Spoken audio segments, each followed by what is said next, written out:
Welcome to Kirkwall, the capital of Orkney. Now a part of Scotland, but once upon a time, one of the most important places in the world of the Vikings. Today home to a proud community of some 10,000 people, and an incredible history stretching back around 1,000 years, Kirkwall is an absolutely riveting town to explore. And on this walk around the Orcadian capital on a sunny summer's day, we'll discover everything from Kirkwall's proud maritime history by the harbour, to a wealth of captivating local landmarks along the town's enchanting main street. But above all, we'll explore the rich Scandinavian heritage on display on almost every street corner.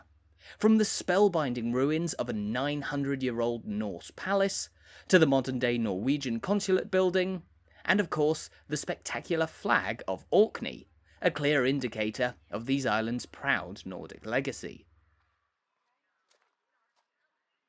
All of that, and much more, is to come over the course of the next half hour, as we make our way around the captivating streets of Kirkwall.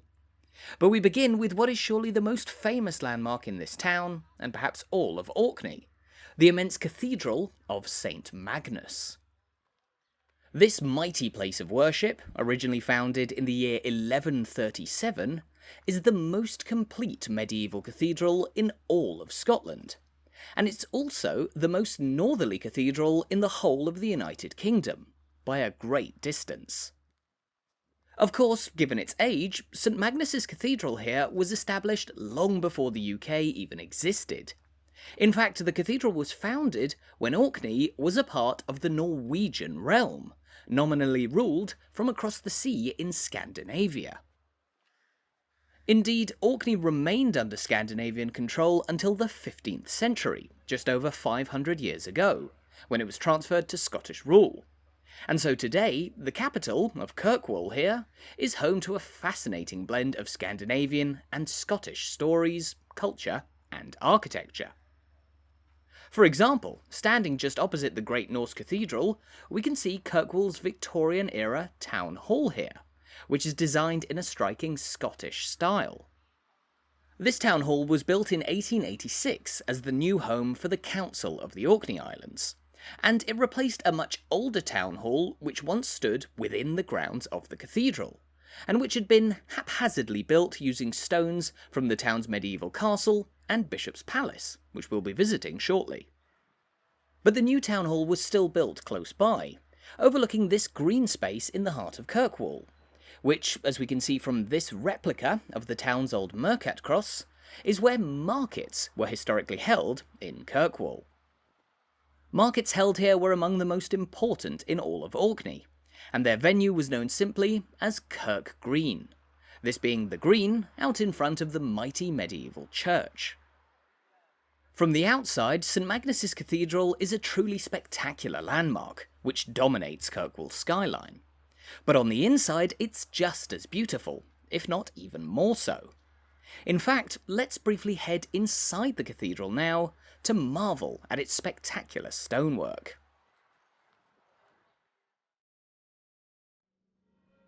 St Magnus's Cathedral may have been founded nearly 900 years ago, but much of the mighty interior as we see it now was actually built over the course of multiple centuries, mostly using striking red and yellow sandstone quarried from the Orkney Islands themselves.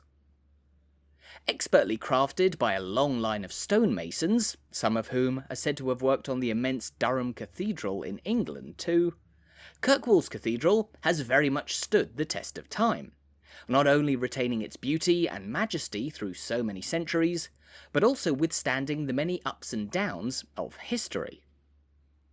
After Orkney came under Scottish control in the 15th century, this cathedral was drawn into the world of British politics and conflict. It was attacked by English troops of Queen Mary I and later Oliver Cromwell, as well as Scottish government forces in the early 17th century. Yet the cathedral remains almost perfectly intact, not much different to how it looked when Norwegian bishops, not Scottish, preached within. Returning outside the cathedral once again, this grand place of worship is of course dedicated to St Magnus, a man who was born in Orkney, but who became widely known across Christian Scandinavia. Born Magnus Erlendsson, the saint was renowned as a man of great gentleness. He was related to the Norwegian king, and he was taken on Viking raids around Britain, but is said to have refused to partake in their cruelty. Most famously, he sat out a raid on the island of Anglesey in Wales in protest of the Vikings' brutality. Despite this, by the beginning of the 12th century, he had risen to the position of Earl of Orkney, effectively the ruler of these islands. Now, the Earls of Orkney can trace their heritage back to the very beginning of Viking settlement here, but over the centuries they became ever more powerful, and by the 17th century, an entire palace was constructed for the Earls, that being the ruined buildings which we find just here. Once upon a time a place of great splendour, Kirkwall's Earl's Palace was built over the course of 5 years, from 1601 to 1606, for perhaps the most controversial Earl in Orkney's history. His name was Patrick Stewart, and while he embellished his own ego with the construction of this palace, he ruled over Orkney, as well as Shetland, with an iron fist, and was reviled by the people who called these islands home. The locals called him Black Patty, and he caused chaos across Orkney for more than 20 years, stealing lands and presiding over widespread violent suppression. And even when he was imprisoned in Scotland for his brutality, he managed to organise a rebellion in Kirkwall that lasted for 2 months and led to the destruction of the town's once great castle. The Earl Patrick Stewart was eventually beheaded in 1615, and perhaps because of his association with this palace, no further earls took up residence inside. In fact, within just 100 years, the buildings here had fallen into disrepair, quickly becoming entirely uninhabitable. But in the brief period before they fell into ruin, a number of the bishops of Orkney decided to live inside the Earl's Palace, moving from their historic home just across the road here. These are the ruins of the Bishop's Palace, a smaller residence which is also much older. It was built in the early 12th century, around the same time as the cathedral, and it served as the home for the Norwegian bishops of Orkney. Beside the Earl, the position of Bishop of Orkney was the most prestigious on these islands, to the point that even the King of Norway would visit their home. In fact, in the year 1263, none other than King Håkon IV of Norway died inside the bishop's palace here. Now, once upon a time, the palace was much more extensive than the ruins we see today. In fact, it was expanded greatly in size after Orkney came under Scottish rule, with this great tower, known locally as the Moosie tower, added to the palace in the 16th century as part of its renovations. So, with St Magnus's Cathedral, the Earl's Palace, and the Bishop's Palace all standing in close quarters, this street corner was very much the heart of power, not just in Kirkwall, but all of Orkney, a part of the UK which boasts some truly incredible history. But where exactly in the country would you find Orkney, and its capital here? Well, taking a look at a map, we can see the Orkney Islands situated just off the northern coast of mainland Scotland, with the point of John O'Groats lying just under 10 miles from the archipelago's southernmost point. The capital Kirkwall sits in the heart of Orkney's largest island, itself known as the mainland. And in the heart of Kirkwall there stands this intriguing building, today the home of the Orkney Museum, but which is historically known as Tankerness House. Originally built in the 1530s, what we see today were once 2 separate houses, serving the cathedral across the street. But in the 1560s, they were bought by the cathedral's former archdeacon, who enclosed this area into a courtyard and used it as his private residence. The house was later bought by one James Bulkey of Tankerness, which is how it got its name. But it wasn't until the 1950s that the local council bought it, and eventually opened it as a museum in 1968, which nowadays tells the enthralling story of Orkney from its prehistoric origins, through the Viking era, and up to the present day. Indeed, at nearly 500 years old, Tankerness House is one of the oldest buildings still in use in Kirkwall. Although, even with half a millennium of history under its belt, the house is still a relative whippersnapper, especially when compared to the mighty cathedral that stands directly opposite. As we mentioned, St Magnus's Cathedral is dedicated to an early 12th century Earl of Orkney, Magnus Erlendsson, who was a much more popular figure among the people of Orkney. But sadly, after falling out with his cousin and co-earl, Magnus was infamously murdered on the small island of Egilsea, about 10 miles north of Kirkwall here. But it was this tragedy which led the Earl to eventually be known as Magnus the Martyr, and it was just 20 years after his death that a cathedral dedicated to him was founded in the heart of Orkney's most important town. More than 900 years after his death, St Magnus's name can still be found all over Orkney. But speaking of names, what about the name of the Orcadian capital here? Well, like many other places in Orkney, the name Kirkwall is derived from Old Norse, the language of the Vikings, and it was known to them as Kirkjuvaugur, literally meaning Church Bay.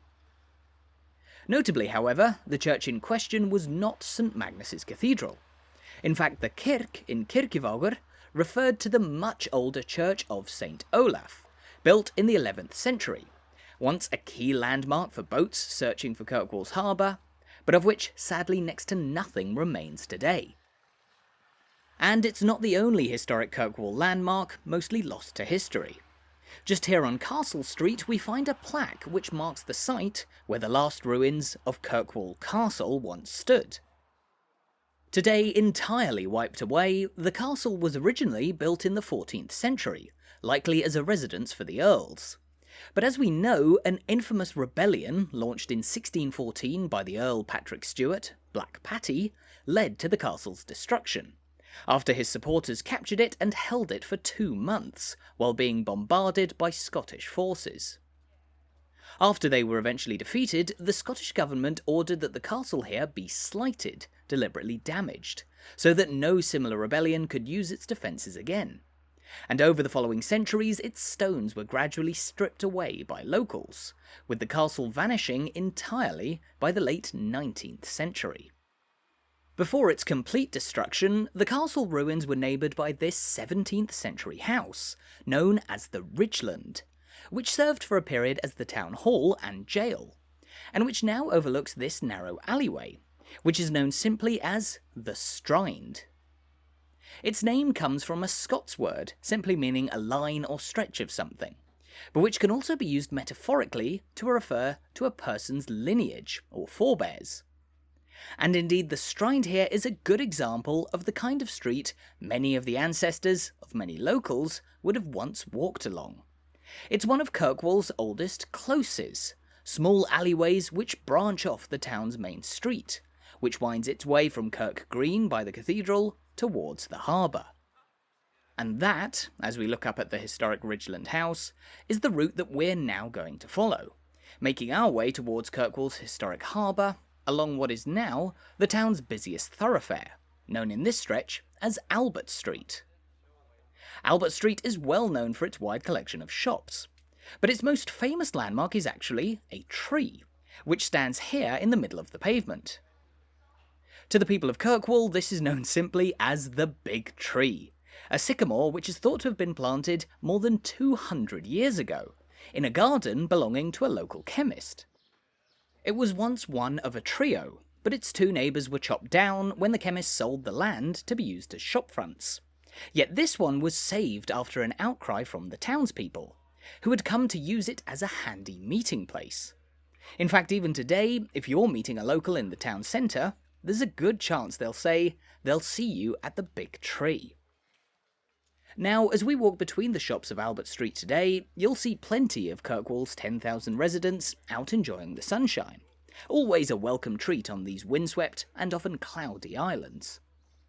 But, alongside the many Kirkwallians going about their business, in the summer season, the town streets are also busy with tourists, many of whom are simply exploring Kirkwall on a brief excursion from a cruise ship. In fact, Kirkwall here is the UK's most popular cruise ship destination of all, greeting more than 100 ships every year into its harbour. For visitors disembarking onto Kirkwall streets, beautiful historic buildings, like the 17th century house here at 35 Albert Street, will immediately catch the eye, alongside many of the town's oldest landmarks that we've already visited. Excursions to natural and prehistoric sites further afield around Orkney are especially popular too for cruise passengers spending the day in port here, before they then make their way back to the ship. And unlike once upon a time, there's no need for them to pass through the historic Customs House, which we find standing on Albert Street here. As Orkney's main port, Kirkwall has long been the place through which goods and people have flowed in and out of these islands, and as such the government sought to keep tabs and raise taxes on the produce which was travelling through the port here. For that reason, a custom house was built here on the town's main street in 1830, as part of a wider modernisation of Kirkwall's harbour, which until the 19th century had been left as a fairly rudimentary port, with few dedicated facilities. As we'll see when we reach the harbour, things have certainly changed, but the truth is that people have been arriving into Kirkwall by sea for as long as the town has existed, dating all the way back to the first arrival of Viking settlers around 1,000 years ago. Scandinavian peoples first began settling in Orkney to make use of the island's natural resources, but over time this archipelago became a crucial part of the Kingdom of Norway, lying roughly in the middle of the realm's vast territories, which stretched as far as Greenland to the north and Dublin, in Ireland, to the south. In no small part because of this, Orkney held great significance, and the events which unfolded on these islands, while largely controlled by the Earls, were also dictated at Orkney's Parliament, which was once upon a time held right here on this street corner. This lane is now known as Parliament Close, in memory of the Norse era Parliament, which was actually called a thing. Now, things were found all over the Viking world. They were meeting places where local people of influence would assemble and create the laws that governed a society. Within the Kingdom of Norway, the people of Orkney lived under Norse law, a different style of legal system to that in Great Britain. And even when Orkney passed from Norse to Scottish control, it remained under that same Norse law, until as recently as the year 1611. But after the chaotic tenure of the Earl Patrick Stewart, the Scottish government began to bring Orkney, and Shetland further north, more closely under their control. And today, these islands are very much a part of Scotland, and more widely, the United Kingdom, with plenty of typically British symbols to be found on the streets of Kirkwall and beyond. But how did these islands, once ruled from Scandinavia, end up becoming a part of Scotland? Well, it happened back in the late 15th century, when Orkney and Shetland were transferred from Scandinavian rule to Scottish rule, to make up for the fact that the family of Princess Margaret of Denmark had failed to pay the money included in a dowry to James III of Scotland, to whom she had been married. In the centuries since, Scottish and British influence have played an ever larger role in day-to-day life in Orkney. Yet the legacy of the Norse era has never been forgotten, and the people over in Scandinavia haven't forgotten Orkney either. Just here we find a building which is flying the Norwegian flag, and that's because it's the Norwegian Honorary Consulate in Kirkwall. Newly reopened in 2024, this honorary consulate serves the role of promoting Norway's historic bond with Orkney, sponsoring a number of cultural events and exchanges that tell the story of Norwegian people on these islands. Indeed, even after Norway's medieval power waned and Orkney eventually became part of Scotland, there has always been a close link between the two societies on opposite sides of the North Sea. Kirkwall here is twinned with the Norwegian county of Vestland, home to the major city of Bergen, and there are plenty more things shared in Orcadian and Norwegian culture. One example are the many saints which are venerated in both. We know the story of Saint Magnus, but perhaps more famous, especially in Norway, is Saint Olaf, who lends his name to this small lane, or Wynd. Saint Olaf was once King Olaf II of Norway, who ruled for 13 years in the early 11th century. But in this short period he gained great acclaim among the Norwegian people, to the point that he was not only canonised as a saint after his death, but also given the title of Norway's Eternal King, and he's still celebrated by Norwegians to this day. Olaf's link to Orkney here comes through a man named Rögnvald, an early Earl of Orkney and the foster son of the king. Later on, Rögnvald fought alongside the Eternal King at the Battle of Stiklestad in the year 1030, one of the most important in Norway's history. Olaf was killed in the battle, but Rögnvald survived, and he later came to Orkney here, where he established a church in honour of his foster father. That was St Olaf's Church, the church which lends its name to Kirkwall, and Rögnvald helped to develop Kirkwall as the central place of activity in the Orkney Islands, helping the town on its way to becoming Orkney's capital. As the capital, Kirkwall attracted many famous names through the years. This pink Indian restaurant was once the Ship Inn, which in 1814 hosted none other than Sir Walter Scott, the famous Scottish author, when he was visiting Orkney and Shetland. Originally from Edinburgh, Scott travelled widely across Scotland, and he was able to visit Orkney here by joining the lighthouse builder, Robert Stevenson, on a voyage of the Northern Isles. Now the journey was meant to inspect lighthouses around Orkney and Shetland, but it allowed Scott to experience these far-flung islands up close. And when visiting Kirkwall, he almost certainly would have made landfall just here, at the town's historic harbour. For so long a crucial link between Orkney and the outside world, the harbour at Kirkwall has been in use since the first Viking settlers arrived more than 1,000 years ago, and very possibly even before then. For centuries this harbour was visited by trading ships from ports all across the North and Baltic seas, as well as fishing fleets on their way to or back from the waters of the Arctic Ocean further north. With all this busy waterborne traffic, it was here at Kirkwall where local Orcadians would trade their goods with international merchants. Agricultural produce from Orkney's fertile farmlands, including beef, lamb, wool, grains and more, would often be sold and would make their way onto ships bound for cities in mainland Europe. But this vibrant trade didn't come without its downsides. Kirkwall's harbour was often a target for enemies. In the 16th century, for example, the harbour here fell victim to a number of raids carried out by English fishermen, the worst coming in the year 1557, in what came to be known as the Battle of Papdale, when an English fishing fleet burst into the town's streets, managed to occupy the cathedral, and burned scores of houses.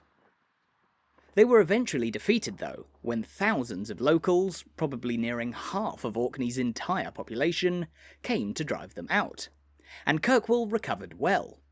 In fact, today the waterfront here is home to some especially grand buildings, including the major Kirkwall Hotel here, which was built back in 1890. It's one of a number of storied lodgings overlooking the harbour. Just a couple of doors down is the slightly smaller, but much older St Ola Hotel, known locally as the Ola, which is said to have a history stretching back some 500 years, having originally opened as an inn in the 15th century, during the early years of Orkney's period under Scottish rule. When control of Orkney transferred to Scotland, the impact on day-to-day life in Kirkwall was relatively insignificant. But over time, as these islands became more closely linked to the Scottish mainland, the capital here began to be reshaped. Just in front of us here, for instance, there stands a long stone building known as the Girnell, which was built back in the 17th century. The building takes its name from an old Scots word meaning a chest or barrel used for storing meal, and it served a similar purpose. It was used as a warehouse by the Earls of Orkney to store grain, which they collected from locals as a form of tax. This grain added to the Earl's already vast wealth, and in fact the Girnell here was once bigger than what we see today, incorporating a kiln as well, used for drying grain before it was sold on, and it stood until 1933. Now that was of course just 6 years before the outbreak of the Second World War, a conflict which is detailed in part inside this small building, the home of the Orkney Wireless Museum. During the war, Orkney was home to the base for the British Home Fleet.